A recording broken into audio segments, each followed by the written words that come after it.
Има само два проблема с комисионната, която плащате на брокера, като втория е по-сериозен. Първият е, че гледате на нея само като на разход, а не като на инструмент, който може да ви помогне да направите по-малко разходи и да ви осигури възможно най-добрата сделка, ако се използва правилно. Да, вие може сами да участвате на пазара, може да проучите цялото търсене, предлагане, да се запознаете с процеса, но в крайна сметка брокерът пак ще разполага с повече информация от вас, защото той прави това по цял ден.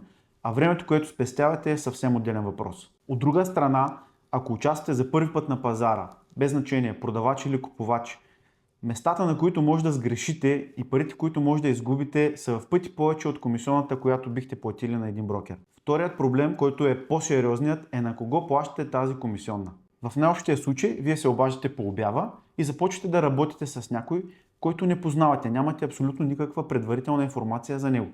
Разбирате дали сте направили правилен избор, чак когато вече е твърде късно. Затова направете една предварителна среща, направете един разговор предварителен с брокера по телефона, проучете го, него или агенцията, в която работи, има достатъчно информация в интернет. Още нещо, което мога да ви гарантирам, че е абсолютна грешка. Това да работите с 10 брокера едновременно. Това не означава, че те ще ви свършат 10 пъти повече работа. От друга страна, ако работите с един брокер, но правилния и той познава добре параметрите на вашата оферта или търсене, той със сигурност ще бъде 10 пъти по-ефективен. Затова информирайте се, за да може да взимате правилни решения.